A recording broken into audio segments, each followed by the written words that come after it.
Hello, everyone, and welcome back to the Skype sessions. As you know, on the main podcast this month, it has been Severe Mercy Month. Andrew and Matt have been going through A Severe Mercy by Sheldon Vanauken, and I haven't had anything to do with it. And we all know how great I am at not getting involved and stepping back and not contributing my own opinion. Well, yeah, I'm doing that now. So we're doing a Skype session with a writer, teacher, and church historian who I recently discovered was a huge Sheldon Vanauken fan, Steve Weidenkopf. Welcome to the show. Thanks, David. Thanks for having me on the show. Appreciate it. Now, I've known about you for a long time, given your various books on church history. But for people who aren't familiar with you, could you just fill in a few details? Who are you? Yeah, sure. Well, I'm an adjunct professor at the Christendom College Graduate School of Theology, and now located in Front Royal, Virginia. We actually used to be in Alexandria, which is closer to Washington, D.C., if anybody's familiar with the area. And we recently just moved the campus out to Front Royal to be co-located with the undergrad campus. Actually moved this month, so it's a brand new thing for everybody. But I teach courses there on church history and on the Crusades as well, and have been doing so for about 16 years now. So I'm married to my beautiful wife, Casey. We have 6 great, beautiful children and 1 grandchild as well. So, Congrats. Thank you. Well, this is Pints with Jack. So what is your exposure to C.S. Lewis and the Inklings? Where has that figured in your Christian journey? Yeah, that's I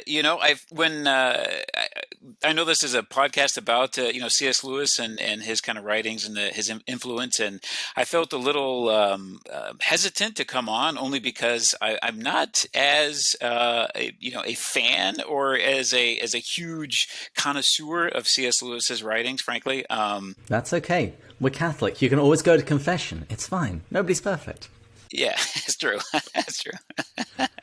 Not that I have any issue with C.S. Lewis. I just don't. I don't have a lot of familiarity with him outside of kind of what the most general audience has in terms of. Obviously, I read the Chronicles of Narnia when I was a kid, and I'm aware of some of his Christian apologetical work, and things like that I've read.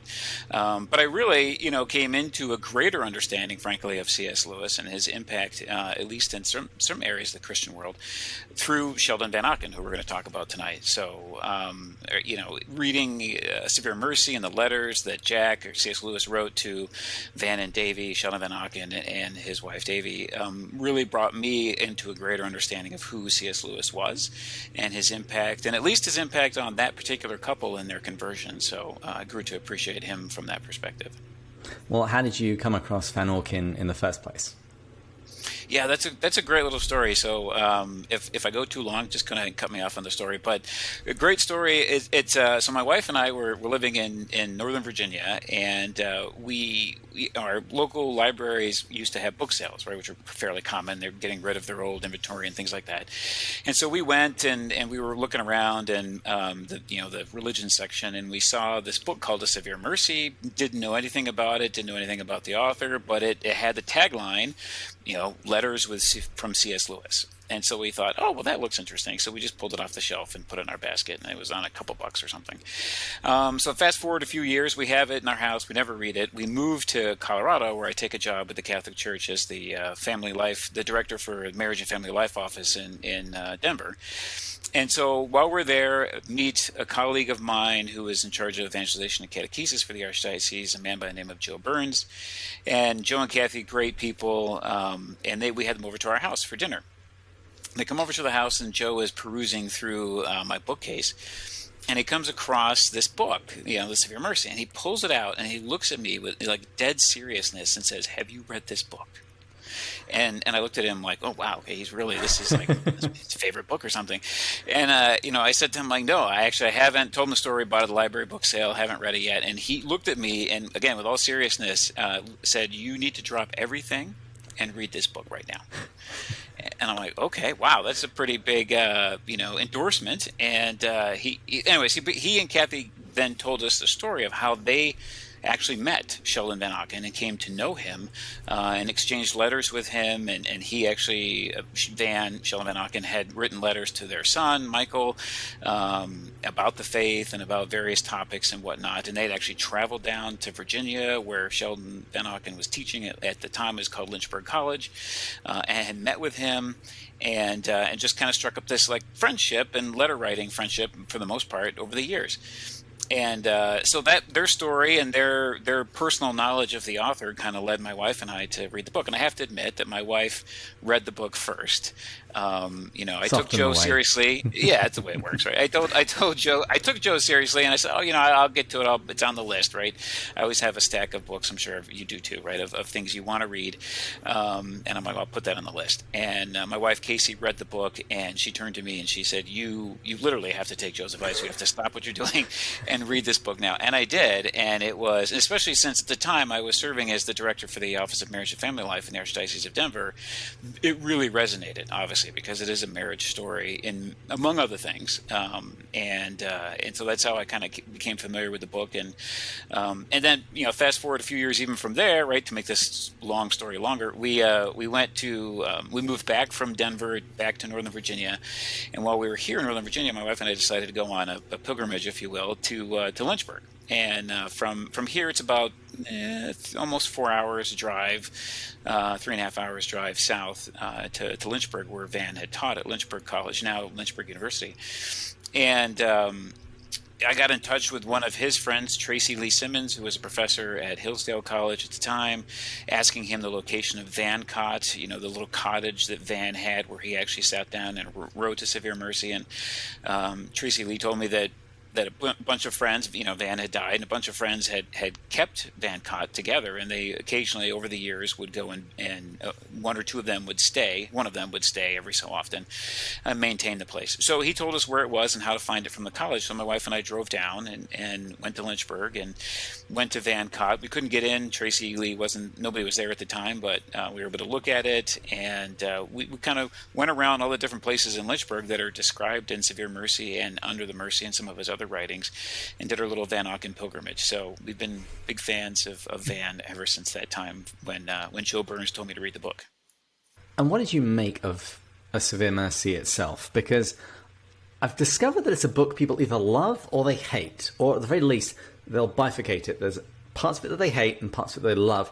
And the bits that they tend to hate typically refer to the romance. They tend to think that he's idealizing this relationship, like they never argued at all, etc. And when I was talking about this with my co-host, I said, well, my wife and I don't argue, but it has only been a year.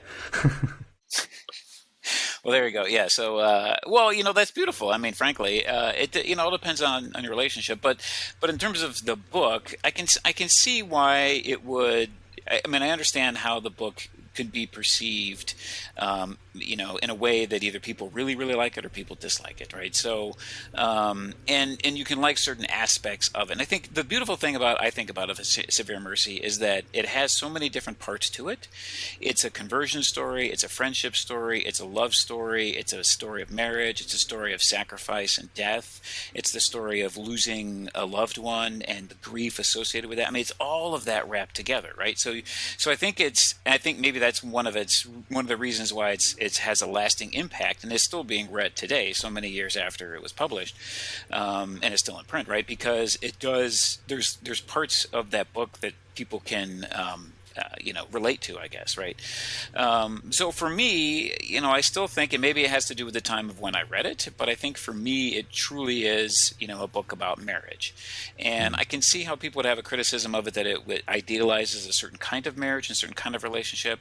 But that's a fair criticism, but I think that, I think some of the aspects that Van and Davey tried to incorporate into their marriage, I know my wife and I have tried to incorporate into our marriage since we read their book.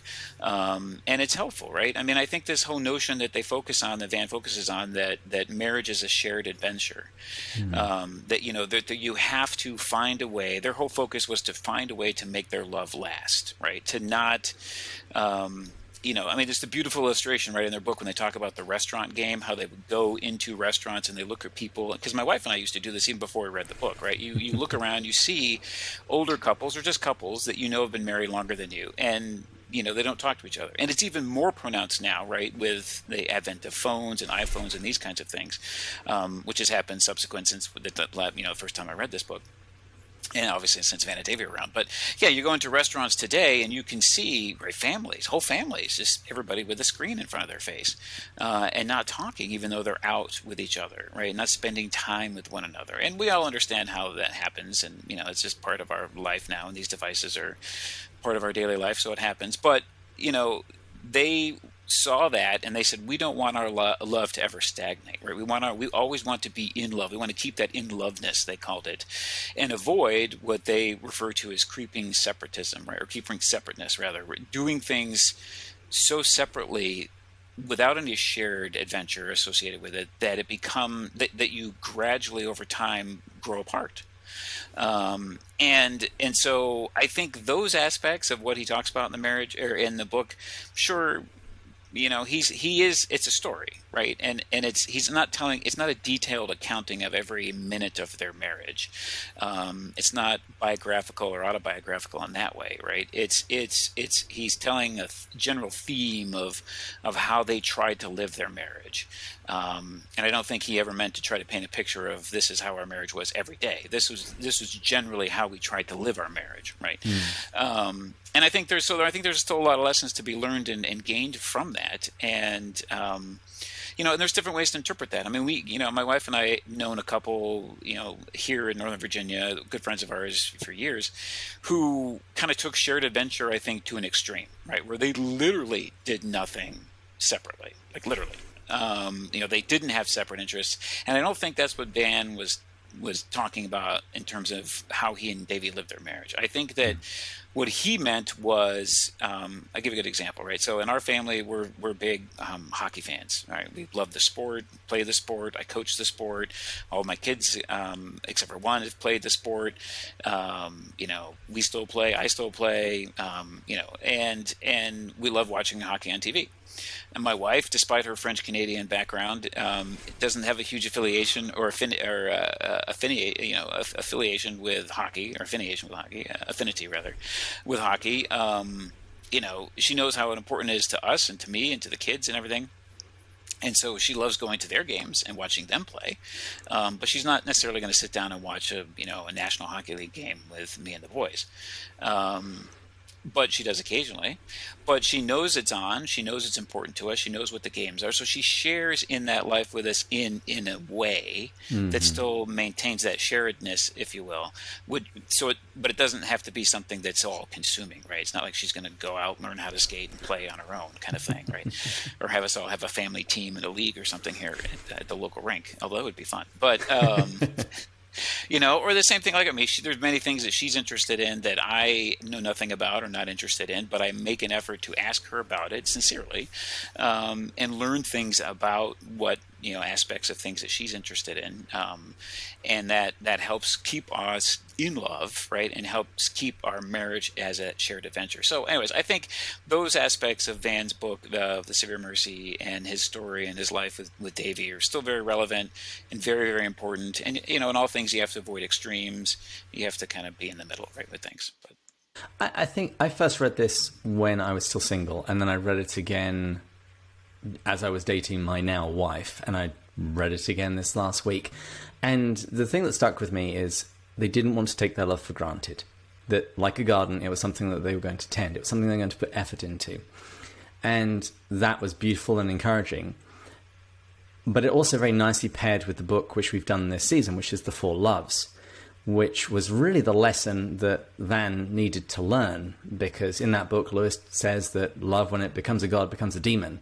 When you are going to place this romantic relationship at the very top of your pyramid of values, something's got to give.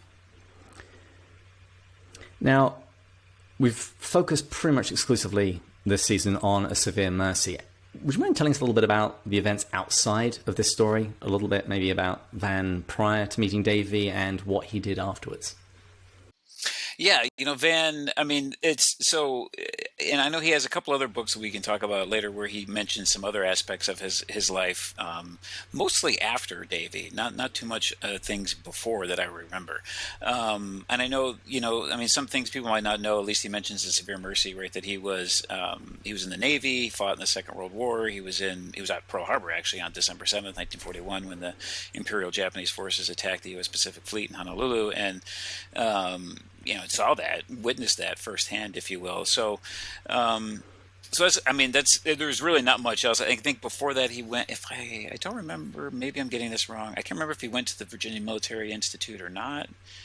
For college, or he went to some military school in Virginia. I think it was VMI, but I could have that wrong. So, that was kind of his life beforehand. He met Davy. They were married. They went and they sailed and had this great, adventures. Then he went off to Oxford to study. There, obviously, is where they met Christians and where they began to be introduced to the faith. They had eventually their conversion. They were writing letters with C.S. Lewis and met him and had talks with him and whatnot. And then Davy dies, right?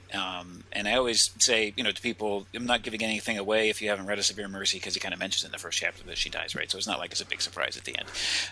But she dies from this mysterious illness, if you will, and then it's his life after that is kind of learning the way of grief and how to move on in life. And so post Davy, he went and he taught at Lynchburg, then college, now University of Lynchburg, and wrote some other books. Was a big essayist, if you will, known in Christian circles, through the 60s and 70s and 80s into the 90s, obviously, when he published some of these other books that most people are well known or know about. And so continued to teach and write up until, his death. And I think he died, I can't remember exactly, it was the late 90s maybe. I don't think he lived into the 2000s. So that's a little bit about who Van was. I mean, a brilliant man. I mean, he wrote on a whole different, a whole slew of topics. He was a poet, he was a novelist, maybe budding theologian, if you will. I mean, he even had, a history degree, so he wrote some history as well, which is not well known, and a commentator on, just kind of the time of the 60s and 70s and the changes in Western society, really, as a whole. So. The books that I could find from him were Under the Mercy, The Glittering Illusion, The Little Lost Marion, and Gateway to Heaven. Out of those, what would you recommend for people to read next after they've read Severe Mercy? Oh, I think, definitely the best book to read right after you read A Severe Mercy would be Under the Mercy. I would follow it with that.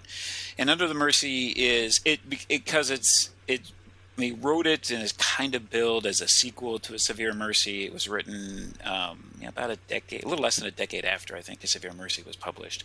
And that really tells it's a book in different parts, frankly. I mean, he tells what happens in his life after the events of Severe Mercy. He mentions in the book as well, or talks about in the book, his conversion from Anglicanism to the Catholic Church, and kind of a little bit of why he did that. And then there's essays in the book as well that are kind of standalone essays on love, marriage, sexuality, the sexual revolution in the 60s, its impact on Western society, modernism as well, and some of these other issues.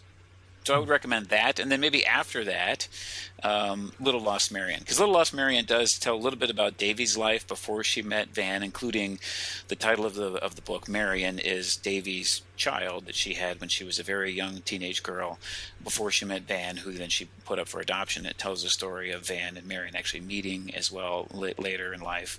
And it's a beautiful book. And so that fills in a lot more of the biographical information, if you will, of the events before and after and around A Severe Mercy. Great stuff. I think I want to have you on again. We need to do a deeper dive into all of this, but I'm going to read some more Vanauken before we do it, because I need to feel like I can hold my own with you. So, Under the Mercy is now added to that pile beside my bedside. So, excellent. I'd love to do that. But as we're wrapping up, would you mind just telling the viewers about some of the books that you've written and where they can find out more about you and pick up the copies of these books? Yeah, sure. Thanks for that. I know you mentioned in the beginning of the podcast here, the interview, that I've written books on church history, from a Catholic perspective. So I have a book called my first book was called "The Glory of the Crusades," which just despite the somewhat sounding controversial title, which really wasn't that controversial at all, but many people think it is. That book is designed to be a refutation of many of the modern myths that people hold of the Crusades, and to present them from a Catholic perspective, and to provide for a more popular audience many of the great scholarship that's been done in crusading history over the last 40, 50 years. It just really hasn't filtered out to a more popular audience. So that's that book. I also wrote a book called The Real Story of Catholic History, Answering 20 Centuries of Anti-Catholic Myths. So that focuses on anti-Catholic historical myths that people believe about historical events at the church. I wrote a book called A Church in the Middle Ages, which is a series published by a Catholic press called Ave Maria Press, that looks at various time periods of history and tells the story of what was going on in those events. So it's with a few myth busting kind of things in there, but mostly it's a narrative of and that particular book was from the 11th century up until the beginning of the 14th century, and then so those 300 years or so. And then I wrote a one-volume history of the Catholic Church called Timeless, which I like to say is a narrative one-volume history. So what I mean by narrative history, I write it in a story format. So it follows the historical events of the Church from Pentecost up until the modern day, but told in bite-sized, digestible, short sections and chapters for people. So even though it's 500 plus pages, it doesn't seem as if it's like a huge book to read. At least that was the intent in a popular audience. So most of those books, or all those books, can be found at Catholic Answers, so at Catholic.com. Not all published by Catholic Answers, but that's the easiest way probably to find them. I also have my own website, Steve Weidenkopf, my name, all one word.com, where I have some various blog posts and things that I've written, articles that I've written for Catholic Answers and other places that are up there. So wonderful. Well, there'll be links in the show notes to all of that. And thank you very much for coming on the show. Yeah, thanks so much for having me. It's great conversation. Appreciate it. Thank you. God bless. And viewers, please join us again next time when we'll continue going further up and further in. Cheers.